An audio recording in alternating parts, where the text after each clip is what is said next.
என்னதான் நிறைய யங்ஸ்டர்ஸோட dream bike வந்துட்டு ஒரு பெரிய சூப்பர் பைக் அப்புறமா ஸ்போர்ட்ஸ் பைக் இருந்தால் கூட வந்துட்டு மேக்ஸிமம் வந்துட்டு கொஞ்சம் ஒரு பிஃபோர் 2 இயர்ஸ்லாம் பார்த்தீங்கன்னா மேக்ஸிமம் யங்ஸ்டர்ஸ் வந்து யூஸ் பண்ணுற பைக் பார்த்தீங்கன்னா ட்ரீம் பைக் வந்து என்ஃபீல்டாக இருக்கும். என்ஃபீல்டில் வந்து ஏதாச்சும் ஒரு பைக் வந்து அவங்க வந்து லைஃப்பில் கண்டிப்பாக வாங்கிடணும் பெரிய ட்ரீம் வச்சிருப்பாங்க. ஸ்டில் இப்போவும் நிறையவே இருக்குது. ஏன்னா இன்க்ளூடிங் மீ நானுமே பார்த்தீங்கன்னா ஒரு இப்போ வரைக்கும் என்ஃபீல்டு தான் இதுவும் யூஸ் பண்ணுறேன். இது வந்து ஒரு ட்ரீம் பைக்காக இருந்துச்சு எனக்கு. கண்டிப்பாக வந்து லைஃப்பில் ஒரு வாட்டியே கிளாசிக் வாங்கிடணும் அப்படின்னு கிளாசிக் பைக் அப்படின்றது. ஏன்னா இப்போ பார்த்தீங்கன்னா என்ஃபீல்டில் வந்துட்டு புதுசாக வந்துட்டு இன்டர்செப்டர் அப்புறமா ஹிமாலயன் நிறைய வேரியன்ட் கொண்டு வரும்போது இந்த என்ஃபீல்டில் ஒரு பைக் வாங்கணும் அப்படின்ற ட்ரீம் பார்த்தீங்கன்னா அவங்க வந்து கிளாசிக் வாங்கலாமா இல்லை இன்டர்செப்டர் வாங்கலாமா ஹிமாலயன் வாங்கலாமா பெரிய கன்ஃபியூஷன் வந்துட்டு. அதுக்கான வீடியோ தான் இன்றைக்கான வீடியோ. ஸோ கிளாசிக்கா இல்லை வந்து ஹிமாலயனா அப்படின்றத வந்து ஒரு சின்ன ஒரு கம்பேரிசன் பண்ணி இந்த வீடியோவில் பார்க்க போகிறோம். So hi hello viewers, welcome back to channel rider Muki. So இன்றைக்கி டாப்பிக்கில் ஓடி போயிடலாம்.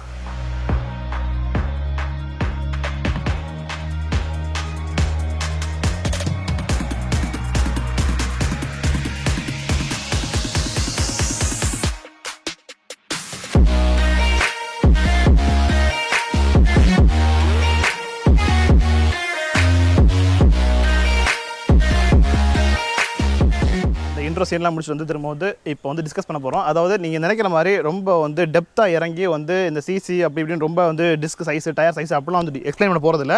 சிம்பிளாக வந்து ஒரு காமன் மேனாக அந்த 2 பைக்கை யூஸ் பண்ணுறேன்னா வந்து இதில் வந்து இது நல்லா இருக்குது அப்படின்னு பார்த்துட்டு நல்லா இல்லாத விஷயத்தையும் ஓப்பன் அப்படி ஷேர் பண்ணுற மாதிரி தான் இருக்கும். ஸோ இது வந்து யார் வந்து இந்த பைக்கு சூஸ் பண்ணலாம், யார் இந்த பைக் சூஸ் பண்ணலான்றது வந்து வீடியோட எண்டில் வந்து சொல்கிறேன். ஸோ ஜஸ்ட் வந்து இப்போ வந்து ஓவரால் வெளியே வந்து பார்த்துட்டு என்னென்ன மாதிரி இருக்குதுலாம் வந்துட்டு எக்ஸ்பிளைன் பண்ணலாம். ஏன்னா நான் வந்து ஆசைப்பட்ட ட்ரீம் பைக் கிளாசிக் அப்படின்னு ஸ்டார்டிங்கில் வாங்கியிருந்தாலும் இப்போ வந்து சின்ன அப்கிரேடாக பார்த்தீங்கன்னா ஹிமாலயன் யூஸ் பண்ணியிருக்கேன். ஸோ வந்து நான் இது யூஸ் பண்ணதுக்கும் ஒரு சின்ன ஒரு வித்தியாசங்கள் வந்து எது எனக்கு ப்ளஸ்ஸாக படுதுன்றதை ஃபஸ்ட்டு சொல்கிறேன்.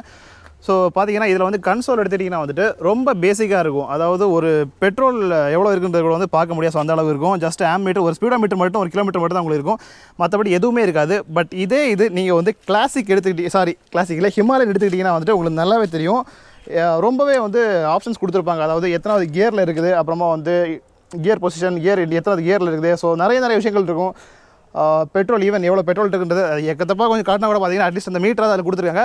ஸோ இந்த மாதிரி ஃபஸ்ட் மெயின் விஷயம் பார்த்தீங்கன்னா நம்ம வந்து கீ ஆன் பண்ணோடனே நம்ம ஹை வந்து போகிறது பார்த்தீங்கன்னா ஸ்பீடோ மீட்டர் அந்த இதுதான் போயிட்டுருக்கும். ஸோ அதில் வந்து நிறைய வந்து விஷயங்கள் கொடுத்துருக்கனால பார்த்தீங்கன்னா இதை விட இது வந்து எனக்கு வந்து இந்த விஷயங்கள்லாம் ரொம்ப பிடிச்சிருக்குது. ஏன்னா ஈவன் இன்டர்செப்டரோட இந்த அளவுக்கு வந்து டேட்டா இருக்காது. பட் இதில் நிறைய கொடுத்துருக்காங்க. ஸோ நெக்ஸ்ட் விஷயம் பார்த்தீங்கன்னா வந்துட்டு இந்த மிரர்ஸ் பார்த்தீங்கன்னா ரெண்டுமே வந்து ஓரளவுக்கு சேம் தான். இதுவுமே ரவுண்ட் மிரர், அதுவும் ரவுண்டாக கொடுத்துருந்தாங்க.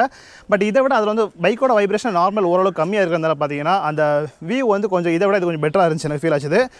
ஸோ வைப்ரேஷன் வாய விட்டேன்ல, ஸோ வந்து அதை சொல்லிடலாம். கிளாசிக் பார்த்தீங்கன்னா ஹெவி வைப்ரேஷன்ஸ் நல்லாவே இருக்கும். பட் அதை கம்பேர் பண்ணும்போது ஹிமாலயன் வைப்ரேஷன் இருந்தாலுமே இதை விட வந்து ஒரு அட்லீஸ்ட் ஒரு 30% வைப்ரேஷன் கொஞ்சம் கம்மியாக இருக்கும். ஸோ நான் வந்து 2 பைக்லையுமே வந்து ட்ரிப் வந்து போயிட்டு இருந்திருக்கேன். அதாவது நான் வந்து சேனல் ஆரம்பிச்சப்பறம் தான் இந்த பைக்கில் போனோம். அதுக்கு முன்னாடி பார்த்தீங்கன்னா இந்த பைக்கில் ட்ரிப் போயிட்டு. ஸோ இந்த ட்ரிப் போகிற விஷயத்தில் வந்து எது வந்து நல்லா இருக்குன்னு பார்த்தீங்கன்னா எனக்கு இந்த பைக் வந்து என்ன தான் நிறைய பேர் யூஸ் பண்ணாலுமே இதை விட பார்த்தீங்கன்னா இது வந்து கண்டிப்பாக வந்து கம்ஃபர்ட் வந்து ஜாஸ்தியாக தான் இருக்குது. நிறைய விஷயத்தில் எடுத்துக்கலாம். நீங்கள் லக்கேஜ் கேரி பண்ணிட்டு போகிற விஷயத்தில் வந்து உங்கள் உட்காந்து போகிற பொசிஷன், அப்புறமா வந்து எவ்வளோ லாங் போனாலும் நமக்கு வந்து பாடி பெயின் வராது. ஸோ இந்த மாதிரி நிறைய விஷயத்துக்கு கம்பேர் பண்ணி பார்த்தீங்கன்னா கிளாசிக்கை விட வந்து ஹிமாலயன் கொஞ்சம் பெஸ்ட்டாகவே இருக்குது. இன்க்ளூடிங் பார்த்தீங்கன்னா சீட் குஷனிங் வந்து பார்த்தீங்கன்னா இது ரெண்டுமே பார்த்தீங்கன்னா ஸ்பிளிட் சீட் 2 சீட் இருக்கும். பட் இது வந்து கொஞ்சம் ஹார்டாக இருக்கும்.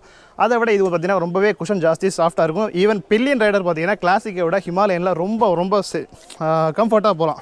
அடுத்து வந்து இன்னொரு விஷயம் பார்க்க போகிறது பார்த்தீங்கன்னா சஸ்பென்ஷன் வந்து பார்த்தாலாம். ஏன்னா கிளாசிக்கை பொறுத்த வரைக்கும் சஸ்பென்ஷன் பார்த்தீங்கன்னா நார்மலாக ஒரு ஆவரேஜான பைக்கில் உங்களுக்கு என்னமா சஸ்பென்ஷன் இருக்கோ அதுதான் இருக்கும்.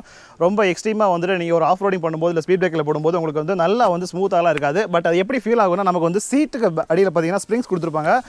ரைடருக்கு மட்டும் தான் பில்லியன் கிடையாது, ரைடர் கொடுத்துருப்பாங்களா. ஸோ அதனால் பார்த்தீங்கன்னா கொஞ்சம் கம்ஃபர்ட்டாக ஃபீல் ஆகாமே தவிர ஓவரால் பைக்கில் சஸ்பென்ஷன் பார்த்தீங்கன்னா அது கொஞ்சம் நார்மலாக தான் இருக்கும். பட் இதே நீங்கள் வந்து ஹிமாலயன் எடுத்து பார்த்துட்டிங்கன்னா பார்த்தாலே தெரியும் உங்களுக்கு long travel suspension, front suspension. அது மாதிரி பேக்கில் பார்த்தீங்கன்னா மோனோ வந்துட்டு ரொம்பவே சூப்பராக இருக்கும். நீங்கள் வந்து எவ்வளோ பெரிய ஒரு ஹம்ஸில் நீங்கள் வந்து ஒரு 100 km ஸ்பீடில் போனால் கூட வந்து பார்த்தீங்கன்னா வண்டி வந்து ரொம்ப வந்து ஷேக் ஆகாது. அட்லீஸ்ட் ஜம்ப் ஆகி தான் வந்து லேண்ட் ஆகும். பட் இருந்தாலும் பார்த்தீங்கன்னா ரொம்பவே ஒரு கம்ஃபர்ட்டாக இருக்கும் நீங்கள் வந்து ரைட் பண்ணுறது. இல்லை வந்து நீங்கள் ஆஃப் ரோடிங் பண்ணுறதுக்கு ஈவன் லடாக்குலாம் பார்த்தீங்கன்னா மோஸ்ட்லி வந்து கிளாசிக் தான் வந்து ரெண்டு கொடுப்பாங்க, எடுத்துகிட்டு போவாங்க.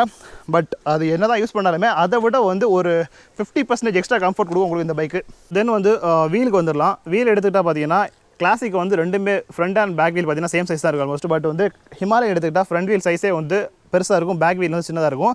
சைஸ் எல்லாம் டீட்டெயிலாக வந்து சொல்ல போகிறதில்ல, சும்மா மேட்டர் மட்டும் சொல்லிடுறேன். என்னென்னா ரெண்டுமே ஈவன் ஸ்போக்ஸ் வீல் தான். பட் இப்போ வரக்கூடிய கிளாசிக் பார்த்தீங்கன்னா உங்களுக்கு வந்து அலாய் வீல்ஸ் வருது, டியூப்லெஸ் கொடுக்குறாங்க. பட் இதை நான் கம்பேர் பண்ணி பார்த்தீங்கன்னா ரெண்டுமே வந்து ஆக்சுவலாக டியூப் தான், ரெண்டுமே பஞ்சர் ஆகும். பட் இப்போ வரக்கூடிய மாடல் நீங்கள் கம்பேர் பண்ணி பார்த்து வாங்குறதா இருந்தால் பார்த்தீங்கன்னா கிளாசிக் வந்து டியூப்லெஸ் உங்களுக்கு. ஸோ பஞ்சர் ஆனாலும் கொஞ்சம் அட்லீஸ்ட் கொஞ்சம் ரைட் பண்ணுறதுக்கு உங்களுக்கு ஒரு கான்ஃபிடன்ட் கொடுக்கும். பட் இந்த வண்டியில் அப்படி கிடையாது. ஸோ இன்னொன்று பார்த்தீங்கன்னா நான் வந்து 2 வண்டியுமே பார்த்தீங்கன்னா தாறுமாறு ஆஃப் ரோடிங் வந்து ஹார்ட் கோராக யூஸ் பண்ணியிருக்கேன். பட் அதில் நான் ஃபேஸ் பண்ணுற விஷயம் என்னன்னா, இதை விட பார்த்தீங்கன்னா அது வந்து ரொம்பவே ஜாஸ்தி ஆஃப் ரோட் யூஸ் பண்ணுறேன். ஏன்னா அது ஆஃப் ரோட் பைக் தான் யூஸ் பண்ணுவேன். பட் அதில் எனக்கு இதுவரையும் பார்த்தீங்கன்னா ரிம்மில் வந்து எந்த விதமான பெண்ட்ஸ் எதுவுமே வந்து கிடையாது.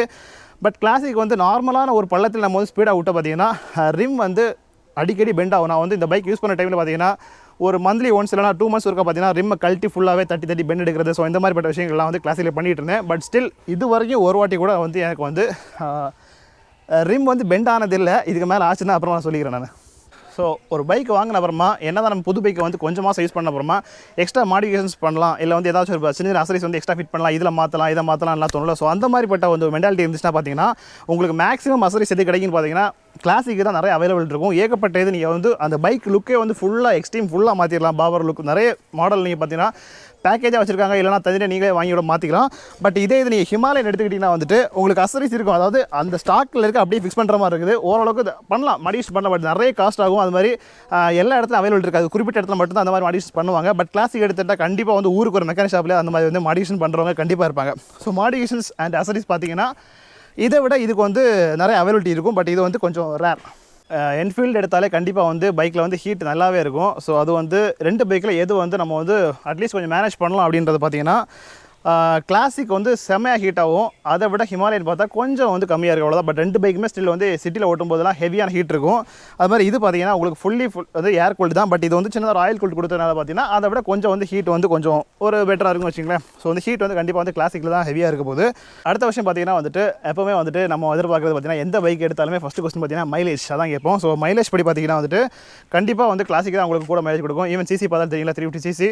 அண்ட் ஆல்சோ பார்த்தீங்கன்னா அந்த இது வேறு கேட்டகரி. அதை பார்த்தாலே கிளாசிக் வந்து உங்களுக்கு சாலிடாக கண்டிப்பாக வந்து 35+, அதாவது உங்களுக்கு 40 வரை கூட வந்து நீங்கள் மேக்ஸிமம் வந்து ட்ரை பண்ணலாம். ஸோ வந்து கிடைக்கிறது கண்டிப்பாக வாய்ப்பு இருக்குது. பட் ஹிமாலயன் எடுத்துக்கிட்டிங்கன்னா கண்டிப்பாக வந்து 25 to 30 தான் உங்களுக்கு இருக்கும். பட் நிறைய பேர் சொல்லுவாங்க எனக்கு வந்து 35 கிடச்சி 40 கிடச்சிடலாம். பட் கண்டிப்பாக வந்து அவ்வளோ கிடைக்கிறது ரொம்ப ரேர் தான் அது. ஏன்னா யூஸ் பண்ணுற பார்த்தீங்கன்னா எனக்கு வந்து 25 சிட்டியில், அப்புறமா ஹைவேல வந்து நார்மல் க்ரூசிங் பண்ணிருந்தேன்னா வந்துட்டு ஒரு 30 அவ்வளோதான் பார்த்தீங்கன்னா மேக்ஸிமம் மைலேஜ் வந்து 2 பைக்கும் நீங்கள் வந்து கிளைம் பண்ணிக்கலாம். அது மாதிரி டாப் ஸ்பீட் எடுத்துகிட்டு வந்துட்டு கண்டிப்பாக வந்து இதோட அது கூட வரும். இது வந்து பார்த்தீங்கன்னா உங்களுக்கு வந்து ஒரு 70-80 உள்ளாடி போனீங்கன்னா தான் அட்லீஸ்ட் வந்து ஓரளவுக்கு நீங்கள் வந்து நார்மலாக போகிற மாதிரி இருக்கும். அதை விட நீங்கள் வந்து 80+ போயிட்டாலே பார்த்தீங்கன்னா வைப்ரேஷன் ஹெவியாக இருக்கும். மேக்ஸிமம் வந்துட்டு 100-110 பார்த்தீங்கன்னா ரொம்ப வந்து திறன் அடிச்சு தான் போகிற மாதிரி இருக்கும். 120 வரைக்கும் நான் அந்த வண்டியில் போயிருக்கேன். பட் அது வந்து ஃப்ராங்காக சொல்லிடுறேன். பட் இந்த பைக் எடுத்துகிட்டா வந்துட்டு நீங்கள் 80 வந்து நார்மலாகவே போகலாம். 100 போகிறது வரைக்கும் பார்த்தீங்கன்னா உங்களுக்கு வந்துட்டு ஒரு வைப்ரேஷன் வந்து ஒரு ஆவரேஜ் லெவலாக இருக்கும். அதாவது இருக்கும், பட் கொஞ்சம் வந்து மேனேஜ் பண்ணுற மாதிரி இருக்கும். பட் 100+ போகும்போது தான் ஹெவி வைப்ரேஷன் ஆகும். பட் இதில் நான் மேக்ஸிமம் டாப் ஸ்பீட் வந்துட்டு 140 வரைக்கும் போயிருக்கேன். பட் நார்மலாக போகிறது பார்த்தீங்கன்னா 120-125 தான் வந்து ஆவரேஜாக வந்து நார்மல் ஹைவேல யூஸ் பண்ணுறது. பட் ரேர் எப்பயாச்சும் ஒரு டைமில் பார்த்தீங்கன்னா 140 வரைக்கும் வந்து நீங்கள் வந்துட்டு ட்ரை பண்ணலாம் ஹிமாலயனில். அதுக்கப்புறம் பார்த்தீங்கன்னா மெயின்டெனன்ஸ், எந்த பைக் வந்து நமக்கு வந்து மெயின்டெனன்ஸ் ஃப்ரீயாக இருக்கும், காஸ்ட் கம்மியாக வரும் அப்படின்றத பார்த்துலாம். இந்த பைக் பார்த்தீங்கன்னா அரௌண்டாக நான் வந்து 4 வருஷத்துக்கு மேலே யூஸ் பண்ணிட்டுருக்கோம். இது வந்து 2 years இன்னும் ஆக போகுது. ஸோ ரெண்டுமே நான் வந்து இப்போ வரைக்கும் பார்த்தீங்கன்னா ப்ராப்பராக வந்து ஷோரூம் மெயின்டெனன்ஸ் தான் பண்ணிகிட்டு இருக்கோம். ஸோ வந்து மெயின்டெனன்ஸ் பண்ணும்போது பார்த்தீங்கன்னா வந்துட்டு இந்த பைக் வந்து கொஞ்சம் கம்மியாக வரும், இது வந்து கொஞ்சம் ஜாஸ்தியாக வரும். ரொம்ப டிஃப்ரென்ஸ்லாம் பண்ணல. ஒரு பார்த்தீங்கன்னா ஒரு 500 rupees தான் வந்து பார்த்தீங்கன்னா ரெண்டுமே டிஃப்ரென்ஸ் இருக்கும். எந்தவித ப்ராப்ளம்ஸ் இல்லாமல் நார்மல் நீங்கள் வந்து ஒரு இன்ஜின் ஆயில் மாற்றுறது, இல்லை ஏர் ஃபில்டர் சேஞ்ச் பண்ணுறது, ஸோ இந்த மாதிரிப்பட்ட விஷயங்கள்லாம் நீங்கள் பேசிக் சர்வீஸ் பண்ணிங்கன்னா இது பார்த்தீங்கன்னா ஒரு 1500 ரேஞ்சில் வரும். இது பார்த்தீங்கன்னா ஒரு 2000 ரேஞ்சில் வந்து 2000 கூட வராது, கொஞ்சம் கம்மியாக கூட அந்த லெவலில் ஒரு 500 டிஃப்ரென்ஸில் பார்த்தீங்கன்னா வந்துட்டு மெயின்டெனன்ஸ் வரும். அதே மாதிரி ப்ராப்ளம்ஸ் எந்த பைக்கில் வந்து ஜாஸ்தி ஃப்ரீக்வெண்ட்டாக ப்ராப்ளம் வரும்னு கேட்டிங்கன்னா கண்டிப்பாக இதில் தான் வரும். ஏன்னா ப்ராப்ளம்ஸ் நான் எக்ஸ்பிளைன் பண்ண விரும்பலை. அப்படி பார்க்கணுன்னா என்னோட பிளேலிஸ்ட் பாருங்கள். ஸோ இந்த பைக் பற்றி நிறைய ப்ராப்ளம்ஸ்லாம் வந்து தனியாக வீடியோ போட்டிருப்பேன். ஸோ அதை பார்த்து தெரிஞ்சுக்கங்க. ஸோ கண்டிப்பாக பார்த்தீங்கன்னா ஒரு 2-3 monthsக்கு ஒருக்கா பார்த்தீங்கன்னா ஏதாச்சும் ஒரு ப்ராப்ளம் வந்து பைக்கில் வந்து வந்துகிட்டே இருக்கும். இந்த பைக்கில் ஓப்பனாக சொன்னால் ஸ்டில் இது வரைக்குமே ஒரு சிங்கிள் ப்ராப்ளம் வந்ததில்லை. அரௌண்டாக 5 years ஆக போதா.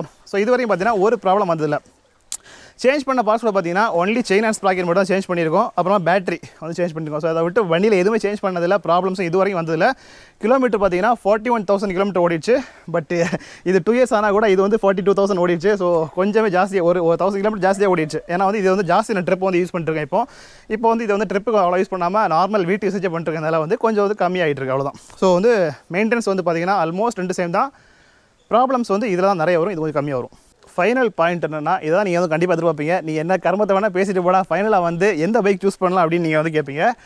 ஸோ அந்த பாயிண்ட் தான் சொல்ல போகிறேன். என்னென்னா வந்து யார் வந்து ஹிமாலயன் சூஸ் பண்ணலாம், யார் கிளாசிக் சூஸ் பண்ணலாம் அப்படின்ட்டு. ஈவன் நீங்கள் யங்ஸ்டர்ஸ் ஆர் வந்து பெரிய ஆள் யாராக இருந்தாலுமே சூஸ் பண்ணுறது பார்த்தீங்கன்னா நீங்கள் வந்து நார்மலாக வந்து ஒரு டூரிங் போவேன் நான், இல்லை வந்து எக்ஸ்ட்ரீம் ஆஃப் ரோடிங் நிறைய பண்ணுவேன் அப்படின்ற பர்பஸ் இருந்தால் மட்டும் நீங்கள் வந்து இந்த பைக் கன்சிடர் பண்ணுங்கள். மற்றபடி சும்மா பைக் பெருசாக இருக்கே நம்ம வந்து ஓட்டினா கெத்தாக இருக்குமே அப்படி இப்படின்ட்டு அந்த மாதிரி தாட்டில் இது பண்ணாதீங்க. அதே மாதிரி இந்த பைக் பார்த்தீங்கன்னா நீங்கள் வந்து மேக்ஸிமம் யூசேஜ் வந்து நான் சிட்டிக்குள்ளே தான் ஓட்டுவேன், ஆஃபீஸ் பர்பஸ் தான் ஓட்டுவேன். ரேராக ஒரு மந்த்துக்கு ஒரு ட்ரிப்பு இல்லை 2 மந்த் ஒரு ட்ரிப்பு, ஒரு ஷார்ட் ட்ரிப்பு இல்லை வந்து அப்படின்னு போகிற மாதிரி ஆஃப் ரோடிங் வந்து அவ்வளோ பண்ண மாட்டேன், விருப்பம் இல்லை அப்படின்றதா மட்டுமே எடுங்க. பட் டூரிங்கு நீங்கள் 2 பைக்குமே டூரிங் சூஸ் பண்ணலாம் தான். But extreme touring, extreme off roading பண்ணுறதா மட்டுமே நீங்கள் வந்து இந்த பைக் போங்க. ஏன்னா தான் கம்ஃபர்ட் ஜாஸ்தியாக இருந்தாலும் பார்த்தீங்கன்னா நம்ம எக்ஸ்ட்ரீம் எல்லாம் பண்ணால் தான் அதுக்கான யூஸ் இருக்கும். நம்ம இந்த பைக் எடுத்துகிட்டு போயிட்டு எக்ஸ்ட்ரீம் ஆஃப் ரோடிங் பண்ணோன்னா கண்டிப்பாக சொன்ன மாதிரி ரிம் பெண்ட் ஆகும், இந்த மாதிரி ஆப்ஷன்ஸ்லாம் ப்ராப்ளம்ஸ்லாம் வர வாய்ப்பு இருக்குது. ஸோ சூஸ் பண்ணுறது நீங்கள் தான், உங்கள் கையில் தான் இருக்குது. யார் சூஸ் பண்ணுறதுனா நார்மல் சிட்டி யூசேஜுக்குன்னு இந்த பைக் கண்டிப்பாக சூஸ் பண்ணாங்க. சிட்டி யூசேஜுக்குனா கண்டிப்பாக டிராஃபிக் இருக்கும். டிராஃபிக்கில் ராஜா மாதிரி உட்காந்து போனோம்னா நம்ம கிளாசிக் தான், பொறுமையாக அப்படியே அந்த பேக்ரவுண்டில் பாட்டை போட்டு போன மாதிரி போயிட்டு இருக்கலாம். ஸோ சிட்டி யூசேஜ் வந்து இந்த bike, full and full of roading and வந்துட்டு ட்ரிப்பு, லாங் ட்ரிப் பார்த்தீங்கன்னா இந்த பைக்கு. ஸோ அதான் நீங்கள் தான் சூஸ் பண்ணணும். சூஸ் பண்ணும்போது இன்னொன்று விஷயம் நோட் பண்ணிங்க. எப்படின்னா வந்துட்டு பைக் நம்ம ஹைட், நம்ம வந்து எவ்வளோ ஹைட் இருக்குன்றத பொறுத்து பார்த்தீங்கன்னா சூஸ் பண்ணணும். இந்த பைக் பார்த்தீங்கன்னா மினிமம் 5.8 ப்ளஸ் இருக்கணும். கண்டிப்பாக 6 ஃபீட் இருந்தால் கம்ஃபர்ட்டாக இருக்கும். 5.8 ப்ளஸ் இருந்தாலே வந்துட்டு இந்த பைக் சூஸ் பண்ணணும். பட் அதோட நீங்கள் ஹைட் கம்மியாக இருந்தீங்கன்னா உங்களுக்கு வந்து இந்த பைக் வந்து தாராளமாக சூஸ் பண்ணலாம். ஸோ ஹைட் வைஸ் பார்த்தீங்கன்னா இந்த பைக் கொஞ்சம் ஹைட் ஜாஸ்தி இருக்கும். அதே மாதிரி கிளியரன்ஸ், பாட்டம் கிளியரன்ஸ் கூட பார்த்தீங்கன்னா இது வந்து ரொம்ப கம்மி, ரொம்ப இல்லை கொஞ்சம் கம்மியாக இருக்கும், இதை விட ஜாஸ்தி இருக்கும். ஸோ அதுக்காக சொன்னேன் ஆஃப் ரோடிங் பர்பஸ் பண்ணும்போது நீங்கள் வந்து நிறைய கல் இதெல்லாம் அடிப்படாமல் இருக்கணும்னா இந்த வண்டி நீங்கள் வந்து பாட்டமில் கிளியரன்ஸ் ஜாஸ்தி இருக்கிறதால சூப்பராக சூஸ் பண்ணிக்கலாம். பட் இதில் எடுத்தீங்கன்னா கண்டிப்பாக வந்து உங்களுக்கு எக்ஸாஸ்ட் பைப் கூட பார்த்தீங்கன்னா உங்களுக்கு ஸ்ட்ரைட்டாக போகிறதுனால வந்துட்டு ஒரு ரிவர் கிராசிங்லாம் போகும்போது தண்ணி உள்ள போகும். ஸோ இந்த தட்டுற விஷயங்கள்லாம் இருக்குது. பட் இதில் வந்து அந்த ப்ராப்ளம் இருக்குது, சைலன்சர் அந்த பக்கம் இருக்குது. ஸோ அது பார்த்துட்டு தெரியுங்களா. ஸோ அவ்வளோதான் விஷயங்கள். ஃபைனல் வீடியோட எண்டுக்கு வந்துட்டோம், முடிச்சிட்டோம், அவ்வளோதான். இதுக்கு மேலே வந்து நான் சொன்ன மாதிரி பார்த்தீங்கன்னா பைக்கை வந்து கம்பேர் பண்ணி பார்த்துட்டு உங்களுக்கு சூஸ் பண்ணிங்க. இனிமேல் வந்து கொஸ்டின் கேட்காதீங்க ஹிமாலயன் வாங்கலாமா கிளாசிக் வாங்கலாமான்ட்டு. ஏன்னா இந்த வீடியோ எடுத்து நீங்கள் பார்த்தீங்க இல்லை வந்து உங்கள் ஃப்ரெண்டுக்கு நீங்கள் வந்து சஜஷன் கொடுத்தீங்கன்னா ஓரளவுக்கு தெரிய வந்துடும். ஸோ இந்த பைக்கில் இந்த மாதிரி இருக்குது, நம்ம வந்து எது வாங்க நல்லா இருக்கும் அப்படின்னு தெரிய வந்துடும். ஸோ அதுக்காக தான் இந்த ஒரு வீடியோ பர்டிகுலர் மேக் பண்ணது. இன்னொன்று பார்த்தீங்கன்னா நான் வீட்டில் ஊரில் இருக்கிறேன். இந்த டைம் பார்த்தீங்கன்னா லாக்டவுன் சண்டே ஆக்சுவலாக வீட்டு பக்கத்தில் இருக்கிறதால பார்த்தீங்கன்னா எங்கேயும் வெளியே போக தேவை, 2 பைக்கும் பக்கத்தில் இருந்துச்சு. இந்த வீடியோ பண்ணிட்டேன். சொல்ல போனால் வந்துட்டு மத்தியானம் 1 மணி வெயிலில் வேற ஊற்ற வீடியோ பண்ணிட்டு இருக்கேன் இந்த வீடியோ. ஸோ பிடிச்சிருந்தா வந்து கண்டிப்பாக லைக் பண்ணுங்கள், பிடிச்சிருந்தா பண்ணால் போதும். அது மாதிரி கமெண்ட்ஸ் வந்து கேளுங்க. ஸோ சொல்லிவிட்டேன், மேக்ஸிமம் சொல்லிவிட்டேன். ஏதாச்சும் உங்களுக்கு வந்து இன்னும் டவுட், இன்னும் கொஞ்சம் எக்ஸ்ட்ரீமாக தெரிஞ்சுக்கணும் அப்படின்னா வந்து கமெண்ட்டில் வந்து அதை வந்து லீவ் பண்ணுங்கள், நான் அதுக்கு ரிப்ளை பண்ணுறேன். அது மாதிரி முடிஞ்ச அளவுக்கு இந்த வீடியோ வந்து நிறைய ஷேர் பண்ணுங்கள். ஸோ ஆடு கற்றுனால கன்ஃபியூஸ் ஆகிட்டேன், கற்றுது மறுபடியும். ஸோ அதான் முடிஞ்சளவு ஷேர் பண்ண வீடியோ. ஸோ வந்து பார்க்குறவங்க வந்துட்டு 2 பைக் கன்ஃபியூஸ் இருக்காங்களா, ஸோ அவங்களுக்கு வந்து கிளியர் ஆகிடும். கத்தாத ஆடு கத்திட்டுருக்கு. ஸோ நெக்ஸ்ட்டு வந்து அடுத்து என்ன மாதிரி வீடியோ போடலாம் அப்படின்றத வந்துட்டு இன்ஸ்டாகிராமில் மெசேஜ் பண்ணுங்கள், யாரும் வந்து இங்கே இது பண்ணுங்கள். ஸோ வந்து நம்ம ரொம்ப ட்விஸ்ட் ஆகுது இந்த மாதிரி ஆடு கத்தும் போது. பாய், see you.